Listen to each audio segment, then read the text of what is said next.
வணக்கம். நான் உங்க டாக்டர் பாலகுமாரி பேசுறேன். எனக்கு எல்லாம் நல்லா இருக்கு. ஆனா கர்ப்பமே நிக்கல. ஏன்? இந்த கேள்விய கேட்கிற பெண்களுக்கான காணொளி இது.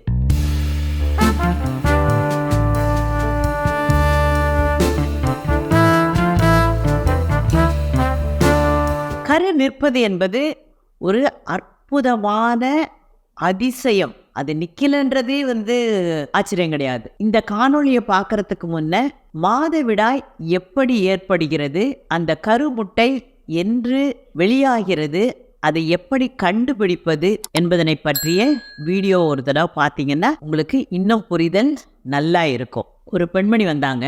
ஒரு 26 வயசு இருக்கும். அவங்களுக்கு கல்யாணம் ஆகி 1 வருஷம் ஆகுது. வரும்போதே அப்படியே ஒரு பதட்டம். அவங்க அம்மாவோட வந்திருந்தாங்க. ஒரே பதட்டத்தோட சொல்றாங்க, டாக்டர் எனக்கு கல்யாணம் ஆகி 1 வருஷம் ஆகுது. எந்த டாக்டர் கிட்ட போனாலும் எல்லாம் நல்லா இருக்குன்றாங்க. ஆனா ஒன்றும் நிற்கவே இல்லை.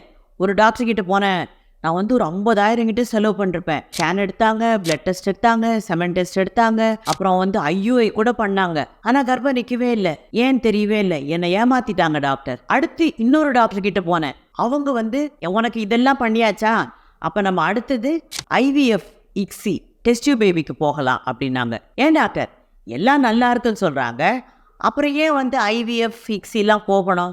எனக்கு அதெல்லாம் பிடிக்கவே இல்லை டாக்டர். எனக்கு என்ன பண்ணுவீங்களோ தெரியாது. எனக்கு உடனே குழந்தை நிற்கணும் அப்படின்னு சொன்னாங்க. நான் சிரிச்சுட்டே சொன்னேன், நான் கேட்குற கேள்விகளுக்கெல்லாம் சரியா பதில் சொல்லு.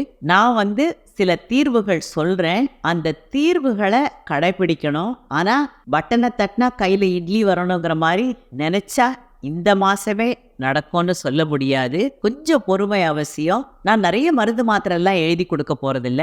ஆனா உன்னை பரிசோதிச்சுட்டு உன்னோட ஹிஸ்டரியை கேட்டுட்டு உனக்கு என்ன தேவையோ அதை நான் சொல்லுவேன்.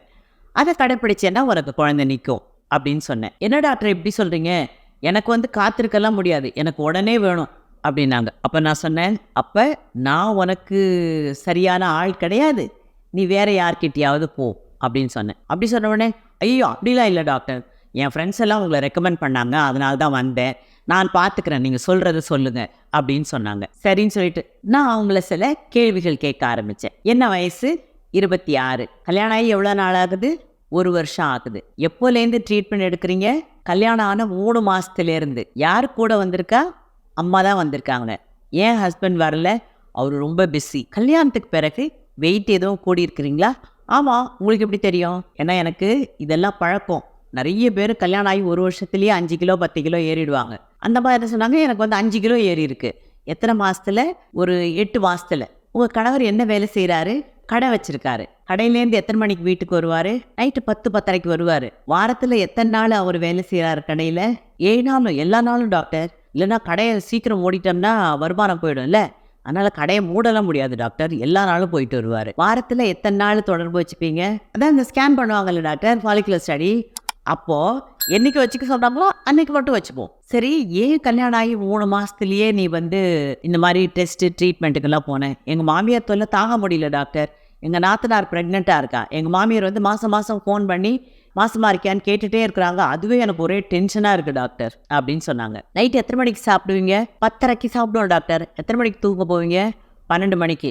சரி, எக்ஸசைஸ் ஏதாவது செய்யலைங்க? என்ன டாக்டர், வீட்டு வேலை எல்லாம் செய்வேன். அம்மா, வீட்டு வேலை என்ன செய்வேன்?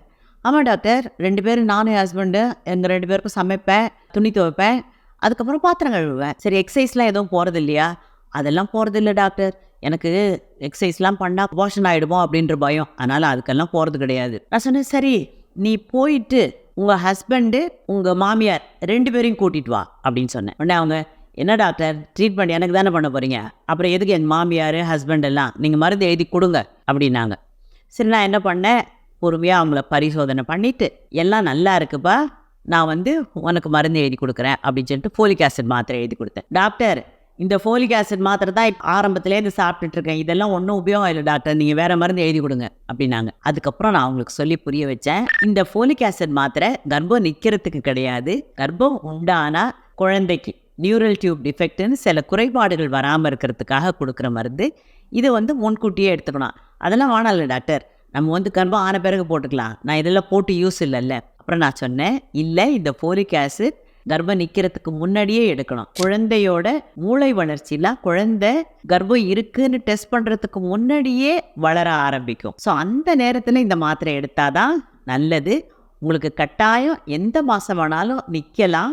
அதனால் நீங்கள் இந்த மருந்தை எடுத்துக்கணும். இது மருந்து கூட கிடையாது, ஒரு வைட்டமின் மாத்திரை, கட்டாயம் எடுத்துக்கோங்க அப்படின்னு சொன்னேன். அதுக்கப்புறம் சரி எடுத்துக்கிறேன் அப்படின்னு சொல்லிட்டு வாங்கிக்கிட்டாங்க. அதுக்கப்புறம் ஃபீஸ் எழுதி கொடுத்தேன். கொடுக்கும்போதே எனக்கு ஒரு சந்தேகம்தான். இதுவே அந்த டாக்டர் 50,000 வாங்கிட்டு ஏமாத்திட்டாங்க அப்படின்னு சொன்ன பேஷண்ட்டு, நான் வெறும் ஃபோலிக் ஆசிட் எழுதி கொடுத்துட்டு கன்சல்டேஷன் ஃபீஸ் சொன்னால் என்ன சொல்லுவோம் அப்படின்னு நினச்சிக்கிட்டு சரின்னு எழுதி கொடுத்தேன். என்ன நினச்சாங்க அந்த பெண்மணின்னு தெரியாது. கம்மியாக இருக்குன்னு நினச்சாங்களா, ஜாஸ்தியாக இருக்குன்னு நினச்சாங்களா, இது கொடுக்கணுமான்னு நினச்சாங்களா தெரியாது. சரி அப்படின்னு சொல்லிட்டு வாங்கிட்டு கொடுத்துட்டு போயிட்டாங்க. நான் அந்த பெண்மணிகிட்ட சொன்னேன், நீங்கள் ஒன்றை புரிஞ்சுக்கணும், இந்த மருத்துவங்கிறது காசை கொடுத்து மருந்து வாங்கிறது இல்லை.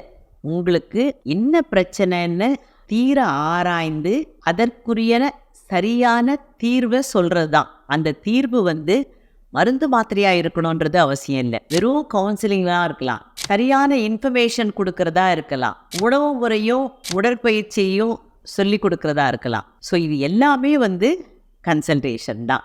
சாக்லேட் வேணும்னு குழந்தை அடம் பிடிச்சா கூட சாக்லேட்டை கொடுக்காம கண்ட்ரோல் பண்ணி சரியான உணவை கொடுக்கறது தான் ஒரு அம்மாவோட கடமை. அதே மாதிரி தான் ஒரு டாக்டரோட கடமையும் கூட. அந்த பெண்மணி அவங்க கணவரையும் மாமியாரையும் கூட்டிகிட்டு வந்தாங்களா, அவங்களுக்கு நான் என்ன கவுன்சிலிங் கொடுத்தேன், அவங்களுக்கு குழந்தை நின்னுதா, இதையெல்லாம் அடுத்த எபிசோடில் நம்ம பார்ப்போம். இந்த அன்எக்ஸ்பிளைன்ட் இன்ஃபர்டிலிட்டிங்கிறது ஒரே ஒரு எபிசோடில் நிறைய பேச முடியாது. அதனால் ஒவ்வொரு சின்ன விஷயத்தையும் ஒரு தனி எபிசோடாக செய்து நான் போடுறேன். அடுத்தடுத்து பாருங்கள். இது அன்எக்ஸ்பிளைன்ட் இன்ஃபர்டிலிட்டி எபிசோட் 1 இப்போ நீங்கள் பார்த்தது. அடுத்தது எபிசோட் 2 வரும். இந்த வீடியோ பிடிச்சிருந்ததுன்னா லைக் பண்ணுங்கள், கமெண்ட் பண்ணுங்கள், ஷேர் பண்ணுங்கள். நன்றி.